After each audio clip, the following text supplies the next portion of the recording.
He never played the leading man. And maybe that was the point.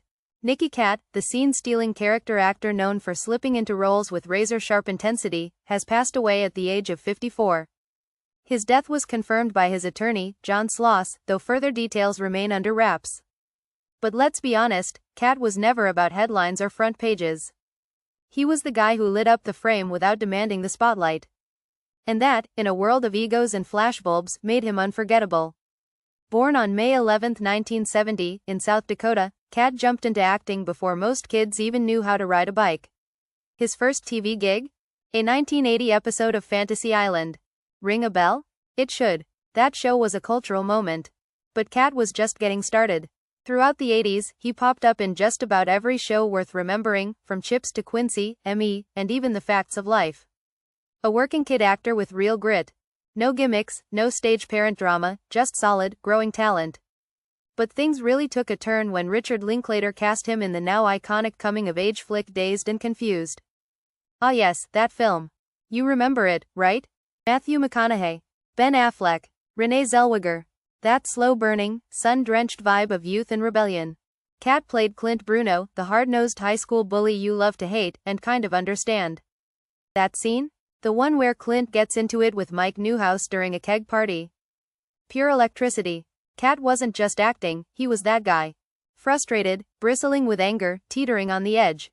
It was raw, real, and, in a way, deeply human. But wait, there's more. Katt and Linklater teamed up again, multiple times. Suburbia, Waking Life, School of Rock. Different genres, different vibes, but Katt always showed up, chameleon-like, and nailed it. Speaking of transformations, who could forget him in Boiler Room? As slick-talking Greg Weinstein, he held his own against heavy hitters like Ben Affleck and Vin Diesel. It was a high-octane look into the shady side of finance, and Katt played it like he'd been born in a Wall Street boiler room. Then came The Limey. Directed by Steven Soderbergh, another powerhouse name. Katt as a hitman?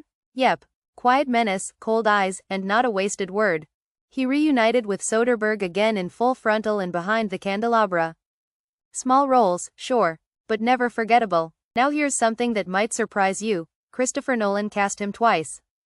First in Insomnia, then again in The Dark Knight, where he showed up as a no-nonsense SWAT team member.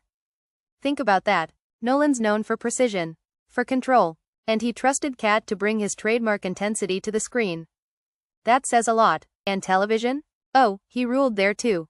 Remember Boston Public? From 2000 to 2002, Katt played Harry Sennett, a passionate, rule-breaking geology teacher who believed in his students even when they didn't believe in themselves. That role, it stuck. It made people look twice. Teachers reached out. Viewers related. It mattered. He also made memorable appearances in Friends, Monk, Law and Order, The Guardian and more. Never flashy, but always real. That was his gift. So what made Nicky Katt different? He was the guy you saw in a movie and said, wait, I know that face. Not because he was on billboards, but because he made you feel something, discomfort, respect, maybe even recognition. He portrayed misfits, tough guys, loners, and bruised souls. And he did it with heart. Nicky Katt wasn't a celebrity. He was an actor. A craftsman. And maybe that's why his death hits a little harder. Because we didn't just lose a familiar face. We lost a rare kind of fire. Rest easy, Clint Bruno. The keg party's over, but the story sticks.